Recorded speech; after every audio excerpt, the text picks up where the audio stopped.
Danny Bader, welcome to Live Inspired with John O'Leary. Thank you, John. It's great to be here. I look forward to it.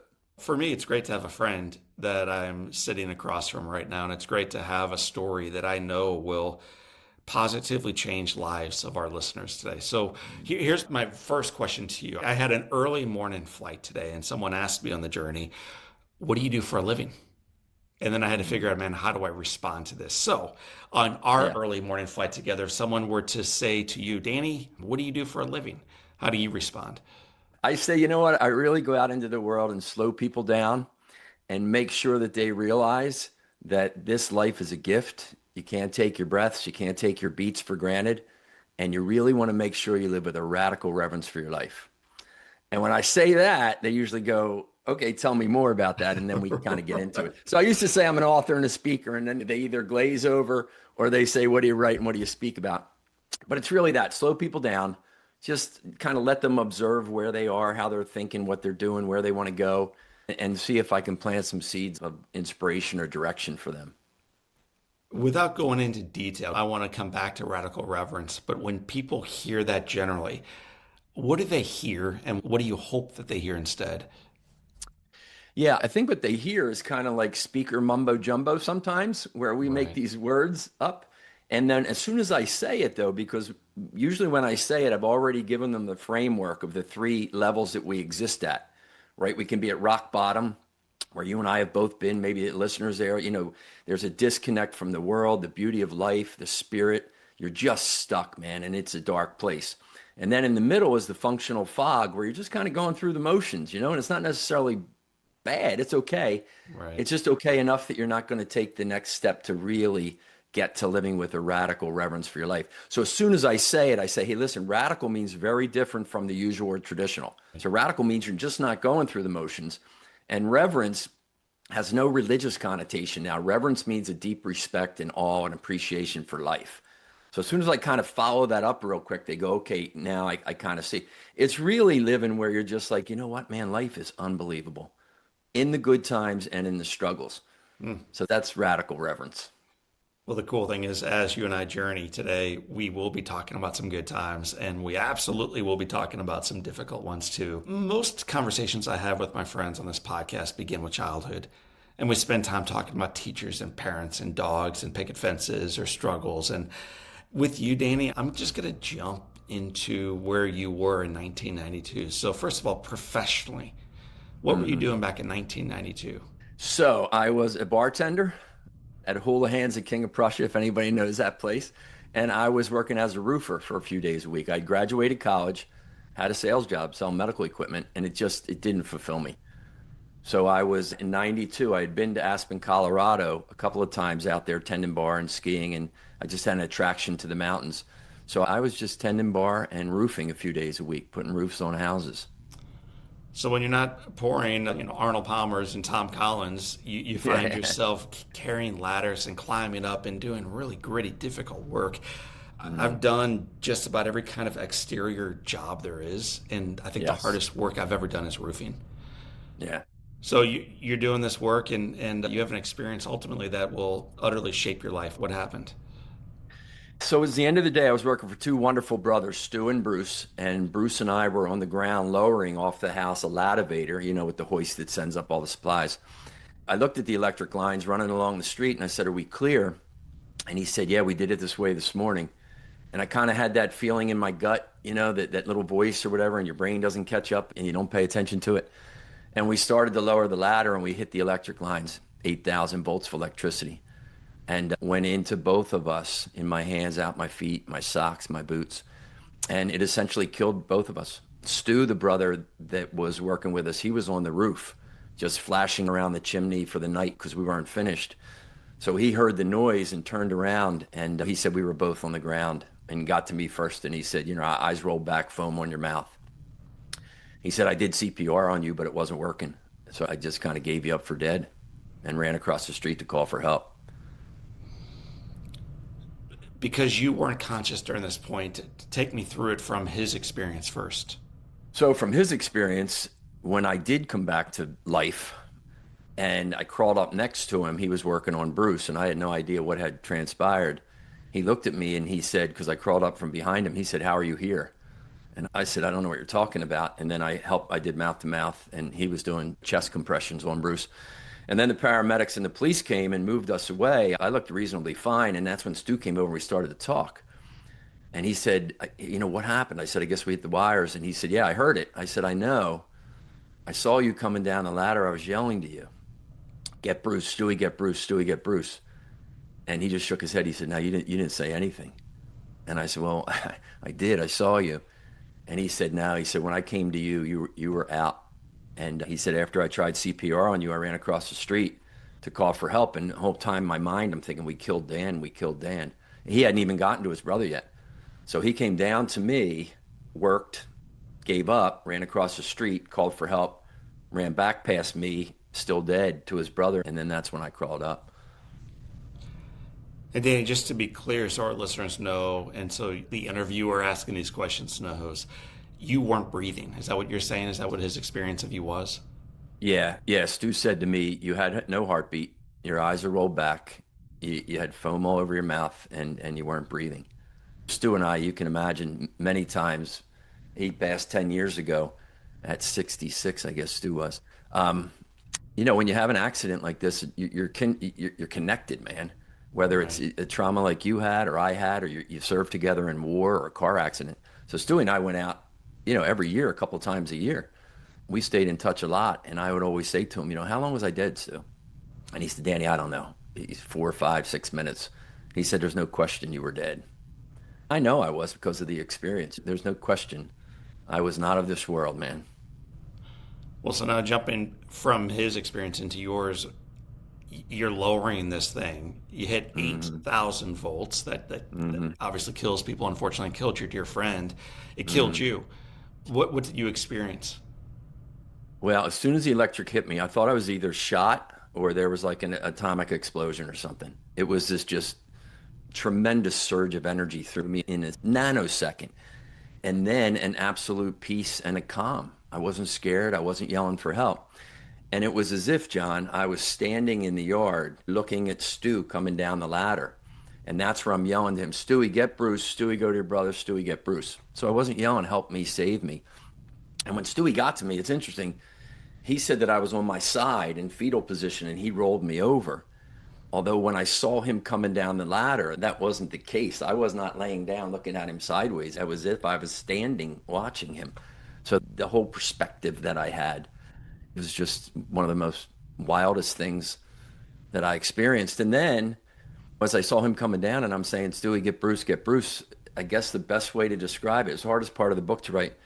My life force, my soul, my energy, you and I call it my spirit. I just had that sense. It left my body.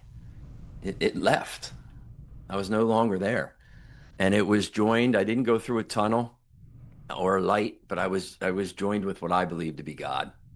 It was a dark, floating, peaceful, joyful, loving, and those words do not even come close to doing it justice. When I went to the hospital afterwards, I remember the doctors, I told them about what happened, and they were just, "No, no, no, no, no," because it defies logic, Yeah. right? When we experience the divine, it defies logic. So now I'm with God, I believe is God, and I have a choice to stay or come back. And I didn't want to come back. And I said, "What about my mom?" I didn't say it in words. "What about my mom and what about Lisa, who was my girlfriend then on and off?" I was actually on my way that day to break up with her and tell her I loved her, but I was moving back to Aspen. And in that instant, then now I'm back in my body. So I left like that and I came back. And I came back when I asked that question. And in my keynotes, I talk about, I had a question, John, that I struggle with. You probably did too. My question was, why did I come back to life? Yeah. Why me? I wasn't married. I had no kids. Bruce was 37, three beautiful kids, beautiful wife. His daughter was a couple months old. And so I struggled with that so much. And then when I stopped asking it, the answer kind of just popped in, I don't know, 10 years ago or so. And I thought, I asked God, what about my mom and what about Lisa? And then I was back. So for me, love is really what brought me back. And it's the foundation for everything. So for some reason, the energy of love, which I believe is God, said, "No, no, no, you got some things to do back there." And then I just said, "Okay, let me kind of figure that out. I know the answer. Let's figure out how I can do it." You've been living this story and this really recovery, the gift of your life now for 3+ decades. Mm, You've been sharing your story on platforms all over the world. And I'm sure afterwards you have people come up to you and some of them greet you with skepticism. We'll talk about them next. But oh I'm sure yeah. you've also met folks who've greeted you with a hug and said, Brother, listen to my story. Mm. Can you share one of someone who shared their near death experience with you? Oh yeah, I got a bunch. There was this one guy, I was working for Progressive Auto Insurance out in Colorado Springs, and he came up to me and he said, "Man, I appreciate your story. I had a similar experience." So he had a motor vehicle accident, motorcycle accident, and he was in a coma for a long time. And he had a very similar experience to me, right? No light, no tunnel. And he said to me, "Is there anything different because you came back?" And I thought, and I said, I think the biggest difference is I always believed that there was life after this. Raised Catholic, I always believed there was heaven. And the difference is now I know it. I don't have to go on faith anymore. I know it. And I said, "What about you?" And he looked and he said, "Well, I can see auras around people. I Wow. can see their color, and it goes from black, which is evil and dark, to a very, very bright light." So now, as you can imagine, John, I'm like a little nervous. And I said, "Did you ever see like a really, really bright light person?" And he said, "Yeah, I always saw this one woman and it was just amazing." And then I paused and I said, "What color am I?" And he started laughing. He said, "You're like a really light gray." I said, "Oh my God, that's good." One of the most powerful stories I ever got was from a woman out in Cleveland. I was doing a workshop and she came up to me. You know how it is. You pick up on people and you don't know if they're engaged or if they're skeptical about your work or your story. And she came up to me afterwards and she said, "My daughter died when she was 12 years old. It was quite a few years ago." And she said, "Right now, I feel like I can move on." And she gave me a hug. And I mean, I'm like, okay. So when my story helps people realize that this journey's not perfect, it has its struggles, and let's just keep going. Like the poet, I think it's a Sufi Rumi, we're all just walking one another home. So if we can love and support one another, that's the key. You've also, I'm sure, encountered folks who say, dude, I'm glad you had your trippy dream, but welcome back to reality.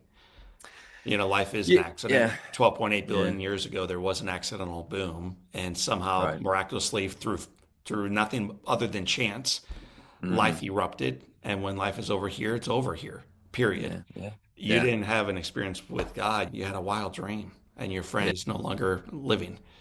yeah. I'm sure you hear Yeah, that all I've, the I've time. heard What do that you say? before. There was an emergency room doctor. He was a young guy when I was in the first hospital because then they medevaced me to another one. And I told him about it. And he said, "No, you just had loss of consciousness, LOC." And I said, "No, I've passed out drunk and I've been elbowed playing basketball or I've been knocked out. I know what a loss of consciousness is. And this was not one." And so then after I was thinking about that, for me, I said it's a UOC, it's a union of consciousness because that's what it really felt like for me. And then with the skeptics, I said, I don't have proof for you of what happened other than what Stewie told me. And he ran across, and, when we had the lawsuit, it's all in the big, thick binder of the attorneys interrogating all of us. And I said, "So I don't want to sit here and argue with you about this. My thought is I want to lead my life in the best way of goodness and love that I can because I think there's something connected to that on the other side. Now, if you don't think there's anything that happens afterwards, it doesn't matter, right? But I'm going to bet on the fact because I know that goodness and love and morals and getting back after it when you screw up is what's important." What happened to you physically? We're hearing a little bit about your spiritual journey, and you're talking about Yeah. soul and an encounter with God, and then you come back, and so Mm. that's your spirit. What happened to you physically? Well, physically, I had burns on both hands, blisters, and then I had holes on each side of each foot where the electricity exited. So they took me, I was in a hospital for 9 or 10 days where they monitored my heart and my kidneys and all that kind of stuff, my brain to make sure that I was okay. And then I had some debridement on my feet and my hands. So they cut out the necrotic skin. On my inside of my left toe, they took a little patch from my hip skin and grafted it on the inside of my foot. So I was on crutches. Both feet were bandaged. It was kind of interesting when I got out because I went home to my mom and dad's house, and Lisa, who is my wife now of 30 some years, who I was ready to not Hmm. marry. And I'm kind of glad that I did. My one brother jokes and said it took 8,000 volts for you to marry that beautiful woman. And I'm like, yeah. And it's worked out. We got three beautiful kids. So the physical side was just that struggle of just kind of getting around. And then, of course, people see you and they want to ask. And sometimes you're like, man, I don't want to get into this with this person. Right. So it was just some time, but it was more the emotional I was side of wanting to things. ask you about that. You Yeah. have this encounter, which any one of my friends who've had a near-death experience come back changed, and at first, Mhm. not necessarily in a positive way. Yeah. It it leaves them empty somehow. Not only Mhm. did you have this encounter, but you also lost a dear friend that day, and Mhm. there's now a widow raising kids all by herself, and all Mhm. this stuff that you're wrestling with. What was that like for you going through the survivor's guild? Yeah, that was brutal. And it lingered for a long time, man. That's why I say to people, you might think after this that I come back as a changed man, inspired, a holy roller. And I didn't. I was broken. And then several months go by and people see the outside and they think, okay, you're better. You can move past this. But it's that huge disconnect between what they see on the outside and how you feel on the inside. And that's where I was. So I struggled a lot. Months after the accident, I went down to the Outer Banks of North Carolina with the intention of not coming back. I was drinking a whole lot. I wouldn't let anybody in. My faith was shattered. And I thought, man, I can't do this anymore. So I was just going to go down and grab a hose and put it in the tailpipe of my Jeep and roll the windows up on the beach because I love the beach. And I thought, okay, whoever finds me doesn't know me. There won't be a mess. I mean, it's crazy the thoughts you have. And thankfully, that did not transpire. And I came back, and then Lisa and I got married less than a year later. So the accident was 92. We got married in 93. We had our first son, Luke, in 94. And then it was like, I'm like, what is happening here? Right. But I continued to struggle. I bounced through some jobs. I drank way too much for all the wrong reasons. I was a real jerk a lot of times for a nice clean word to describe my behavior and treatment of other people. But it was a struggle, man. You said a moment ago, I drove down to the Outer Banks with the intention of going by a hardware store and then watching the sun set for the final time. Yeah. And you said for some reason I did not. Yeah. You've had some time to kind of evaluate that. What's the reason? Why not go through with this? Yeah. Yeah. It was one reason wrapped in two experiences, and I will always remember it. I'm in a hardware store down there, right? Little hardware store in Kill Devil Hills, looking at hoses, and a woman walks by. Oh gosh. She's about 5 foot, spiked white hair, suntan, wrinkled skin, bright blue eyes, bright white smile. And she's like my beach bum angel. And she walked by and she said something, and it literally shook me out of my thinking. I'm like, what am I doing here? I can't do this. I never saw her again. I don't know.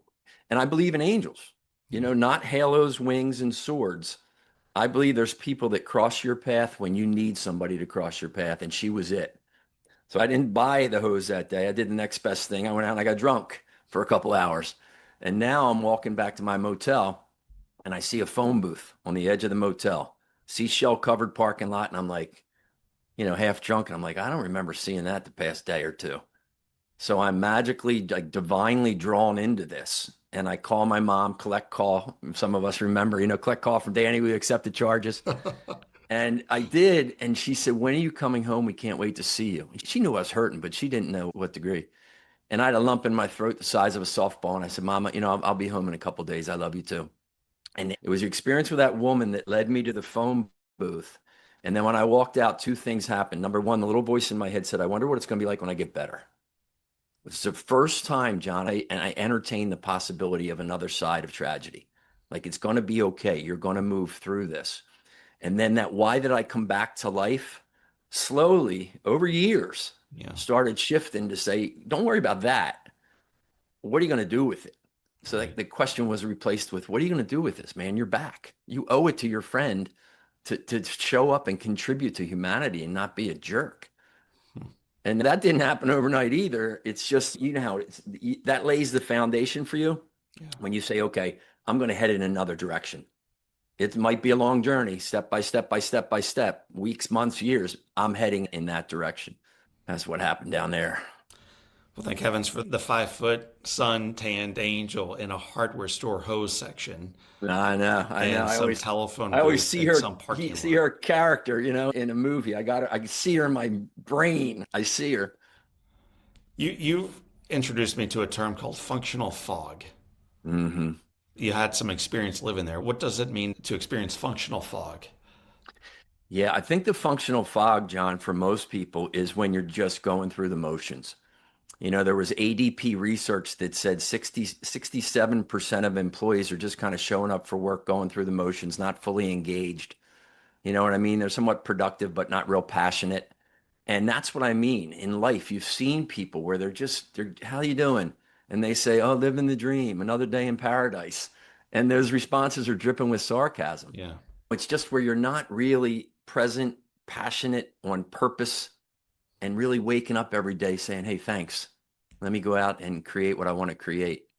Usually, when I do that on stage and I go through rock bottom and then the functional fog, you can see everybody. And then I have a simple assessment, a radical reverence for life assessment that people can take. And it talks to them about the five principles that I think are very powerful for us. And I would say in my workshops, 70% of people are in the functional fog that's when they answer it and fantastic. they laugh because they're not taking time to be still. They don't have a clear vision for themselves. Some of their relationships are not as strong as they can be. Their self talk is not as positive as it can be.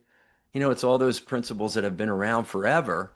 It's just if we don't systematize those and implement them, then they're just self help personal growth stuff that's out there, but you're not really practicing it. You know what a good diet is to be healthy and lose weight. Unless you eat that diet, it's not going to serve you well. Right. Years ago, and I'm going to get this a little messed up, so I won't give the exact facts, but I learned that in fog, drivers actually drive faster. So if you cover up the speed limit, you actually Mm. go even faster than you would normally because you're Hmm. disoriented in the fog. You somehow get so lost in it that you actually accelerate and Mm. create a dangerous situation and make it even more dangerous. So for many of our listeners, we may not even recognize we're in the midst of this fog accelerating. Hmm. What are some signs, Danny, that I might be in functional fog today? That one of our listeners might be in functional fog today? Yeah, I think the one sign, John, is really awareness. As you and I talk about it right now for the past 2 or 3 minutes, I'm sure some of the listeners will go, oh my gosh, John and Danny are talking about me right now. So, awareness that you're in it is the first key because awareness precedes growth and change. And then I would say you just got to look around at some key things. Are your relationships strong? Are you engaged with the people that you love? Are you somewhat passionate about where you go to work, what you do, who you do it with? Do you have a really clear vision? Do you say, okay, there's 6 months left in this year. When I get to December, right? I know it's not 6 months right now, but when I get to December, this is what needs to be real for me with my health and my wealth and my career. And I look at this every week and I say, okay, that's what I'm working on. That's what I'm working on. So there's a couple things. And then the other thing I think, which is vital, is are you creating times for stillness? Mm. Because your spirit, the fourth energy, right? In addition to your heart, brain, and lungs, your spirit resides in stillness. And you've really got to just disconnect, shut down what I call the lawnmower of life because it has no off switch. It's very noisy. You got to just sit with yourself. And people go, well, when I do that, things show up. I'm like, that's the whole point. Because the late, great Kobe Bryant, John, I'm sure you know, he had a great point. He said he would meditate and be still because then he could welcome all his thoughts and emotions and he could do with them what he wanted instead of them doing to him what they wanted. Mm. So I always talk to people, no, sit with them, listen to your thoughts and realize which ones are not serving me well. And then realize that you're not your thoughts, you're the thinker of them. So even in the midst of brutal circumstances, you can choose to think more positively about who's going to help you move through this, how you're going to move through it, what you've moved through before. So there's validation that you can get there. Give me a time in your life when you did this. So it's one thing to talk clinically about this and Oh research gosh, and yeah. Kobe Bryant, but be Yeah. specific. What's a time when you found yourself with a coffee on the porch and then you realize, my Hmm. gosh, I have been abusing myself. I've been speaking to Oh, sure. myself in ways Oh, sure. I would I've not got tolerate anyone else to speak to me, and here we are no, together. no. It's well, after the accident, I did it for sure. About 7 years into our marriage, Lisa and I were struggling pretty bad, and it was probably mostly my fault because I was insecure with my jobs. I was insecure with myself. I was drinking way too much vodka on the rocks. My brother-in-law passed from ALS, who was one of my best friends, and we went to a Christmas party for him. They rented out a movie theater, and I was just having such a hard time with him being sick and dying. And man, I got stone drunk And I woke up the next day and that voice said to me, you can't do this. And my kids looked at me and they said, Dad, what are you doing? Lisa's just shaking her head. And that's when that voice shifted and said, yo, man, you can't be like this. You can't have that voice that says, this sucks. I can't believe my brother-in-law is dying. The world doesn't make sense. Here we go again on tragedy. Right. You got to just show up and say, I'm going to love and support him and my sister as best I can. And I'm going to pray for him. So see, when you shift those thoughts, that's where you move forward. It's the same in business. You and I talked, I went out on my own years ago, everything was good, and then business goes down. And you Yeah. look and you go, okay, oh, I guess I'm not going to get to the keynote stage. I'm not as good as John O'Leary. I'm not as good as John Gordon. I'm not as good as Damon West. All those things that show up. And you got to catch them and say, no, no, no, man. You got a great message. People need to hear it. You need to just sit down and send out another 30 marketing emails.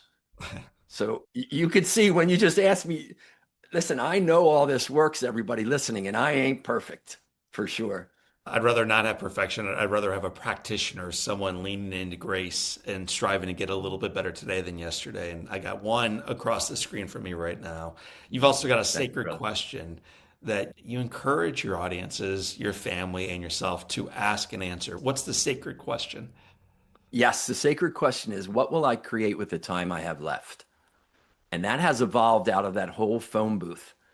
As I've gotten to be almost 63 years old, over 30 years, and I've had all the challenges and the relationships, and I've lost people that I love, and we've seen all the tragedy in the world and the political divide and people suffering around the world. I think if everybody just can really focus on what will they create with the time that I have left. And sometimes people look at me and go, wait, you want me to think about dying? And I'm like, yeah. And they go, well, it doesn't make sense.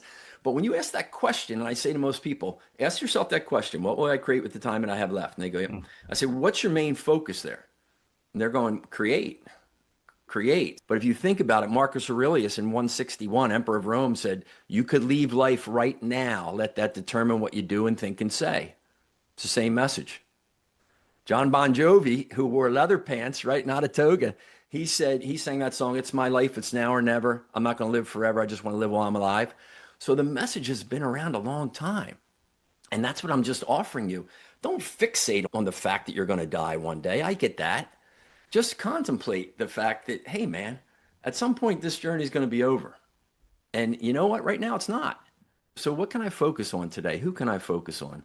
How can I focus on? So sacred again doesn't mean sacred anything to do with religion. Right. Sacred means that which matters most. That's another definition for sacred, that which matters most. So what can I create today? What can I bring into existence? What matters most for me and my people that I love and that I lead? We could pivot into, so how do we build empires? How do we really Mm-hmm. touch the world? And that's Mm-hmm. one thing we could talk about. But for me, it's more about how do I lead my family? How do I Yeah. serve Beth way better as a husband? How do I raise up Mm-hmm. four kids who actually know who they are and whose they are and what matters and how to live Mm-hmm. into that each day? So, as you ask the question, what will I create with the time that I have left? How has that changed the way you love the ones in your home? How does that impact you as a husband? How does Oh it yeah, change it's changed it tremendously over the years.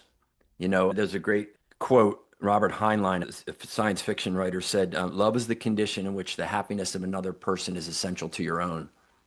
That's So I good. just think to myself, and I think my kids, if they said, "What's one of Dad's mantras?" it would be "Lead with love," and that's really what it comes down to. So almost every day when I wake up, I'm thinking to myself, "How can I wake up and just Danny Bader be a loving person?" Not a judgmental person, not an argumentative person. How can I just be a loving person? I don't have to accept other people's values and beliefs to be loving.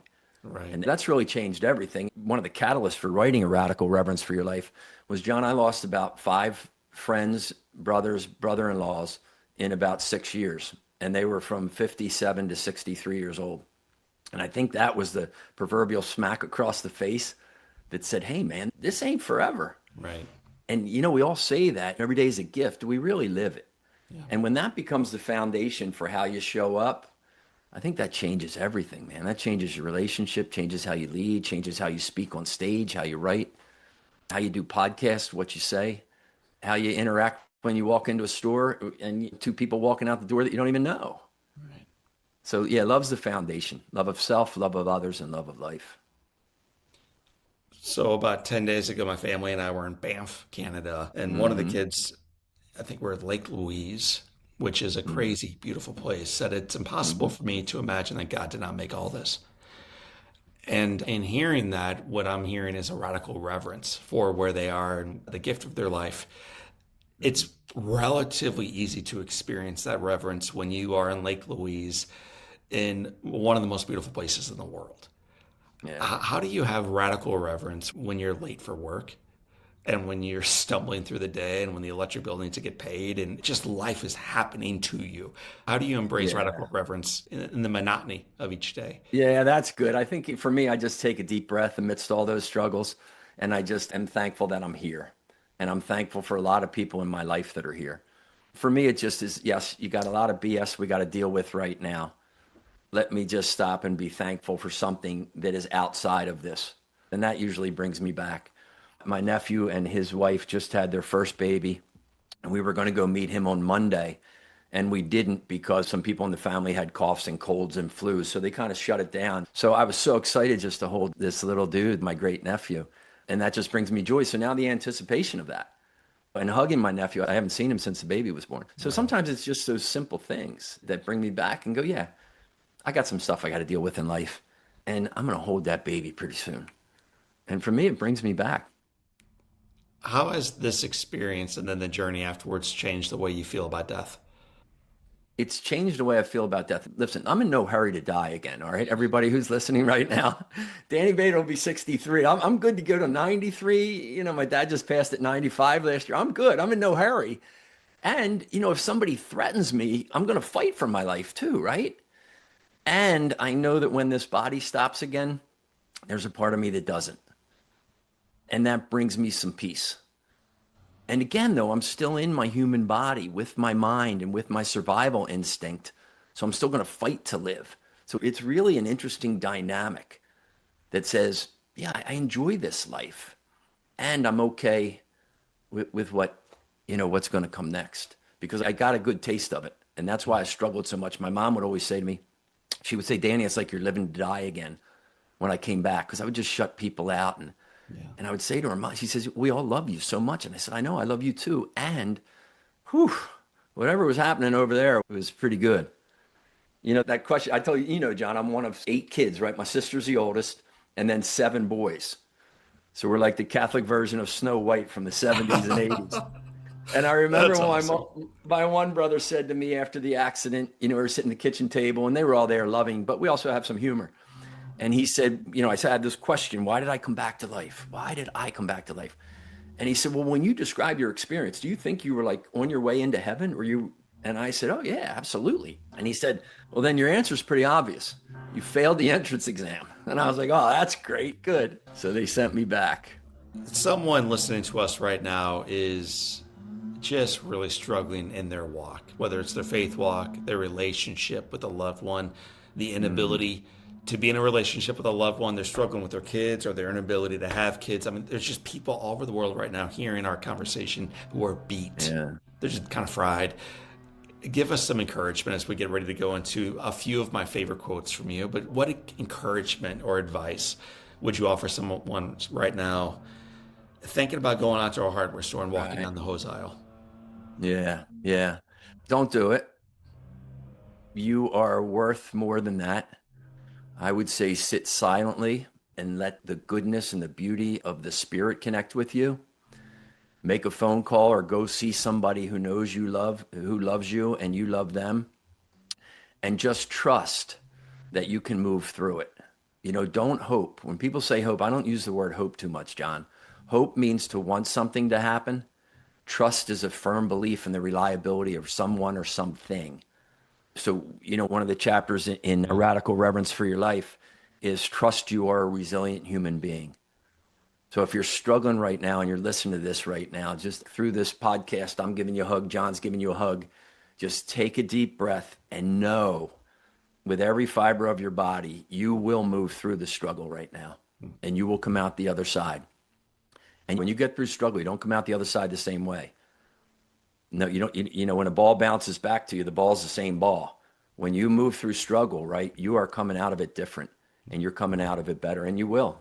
That's what I would sit. And, of course, I would give him a hug if I was there physically and sit and cry or pray with him or whatever we needed to do. Danny Bader, you have shared a whole bunch of quotes with me, either in the past in a conversation, through podcasts, speeches, or books. Mm. There were many, many, many to draw from, but I'm picking three today as we begin wrapping up our conversation. The first quote from Danny Bader is, life changes twice. Once when tragedy happens, and again when we Mm. decide what we're going to create because of it. Yeah.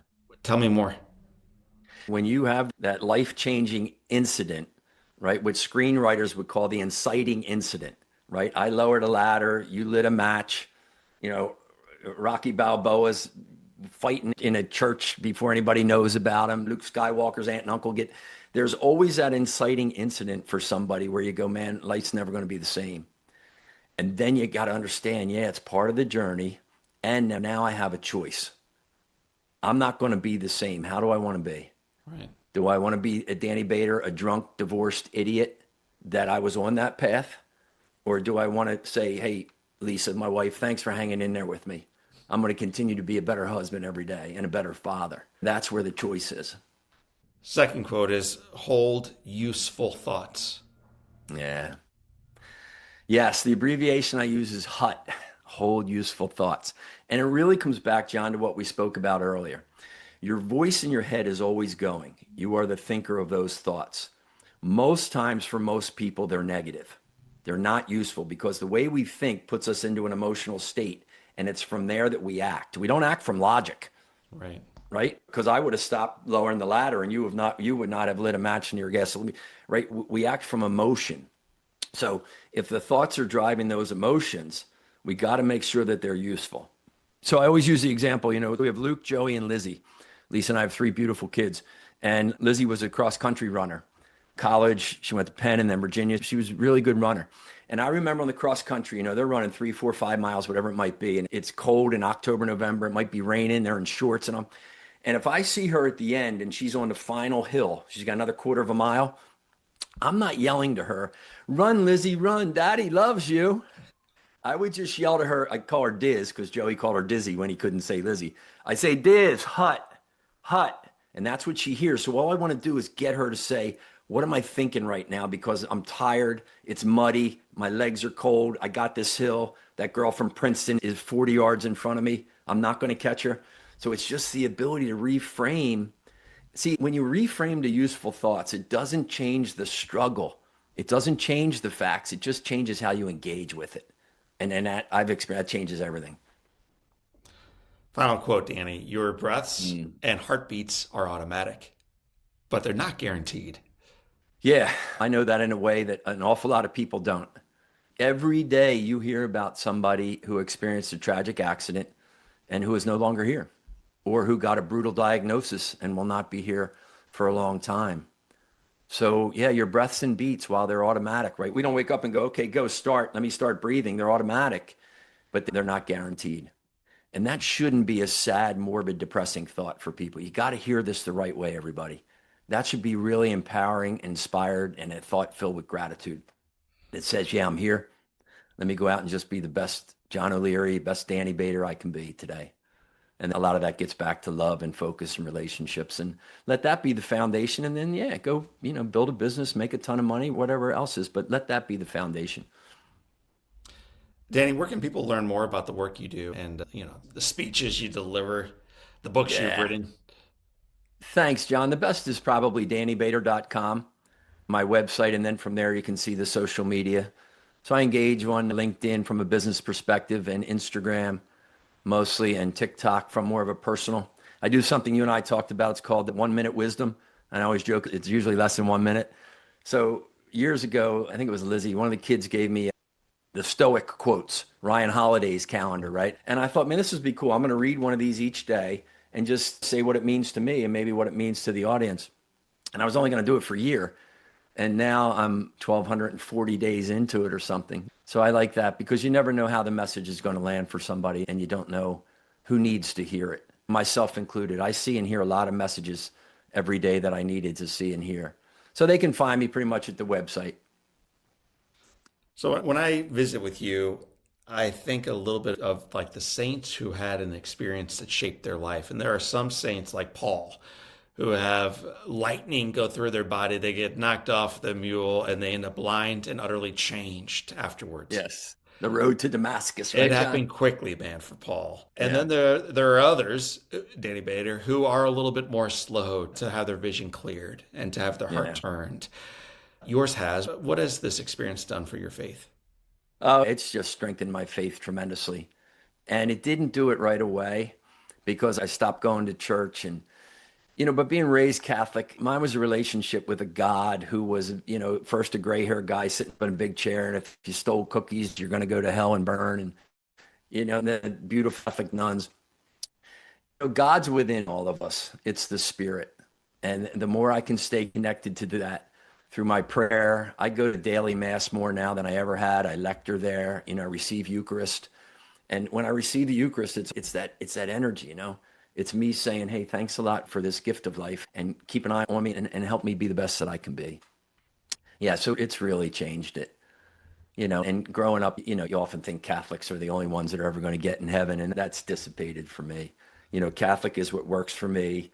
Jesus is my guy. I wrote that one book, I Met Jesus from Miller Lite.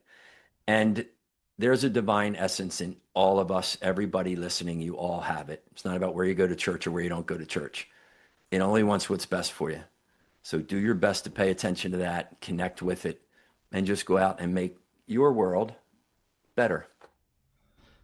Danny, we wrap every podcast with 7 questions. We call them the Live Inspired 7. Question number 1 is, what's been the most impactful book you've ever read? Man's Search for Meaning, Viktor Frankl.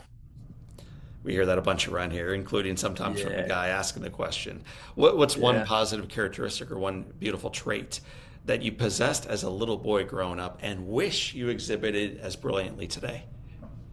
I think the wonder and the awe about life and just kind of going with the flow, so to speak. If your home caught fire and all living things are out and you have an opportunity of running back in and grabbing one item, what's that one physical thing you would grab?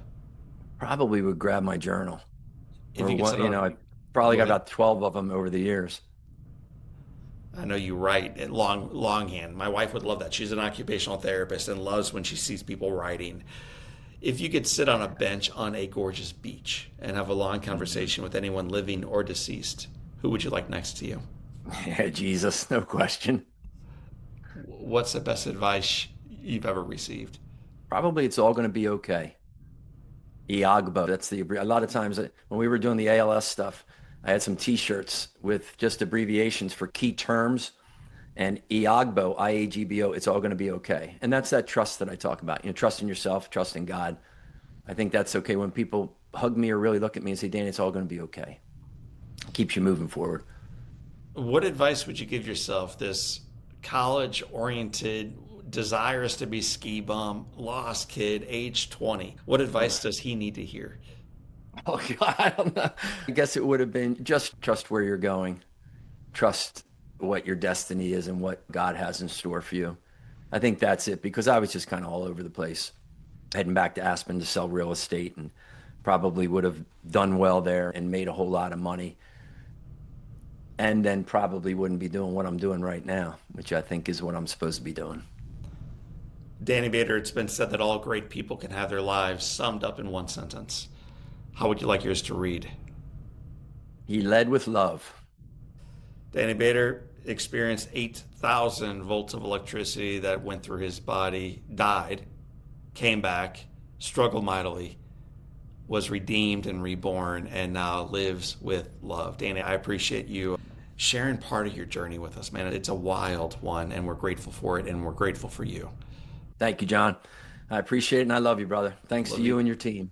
Hey, my friends, you're listening to the voice of Danny Bader. My name is John O'Leary, and today is your day, listeners and viewers. What a gift. Live with your soul on fire.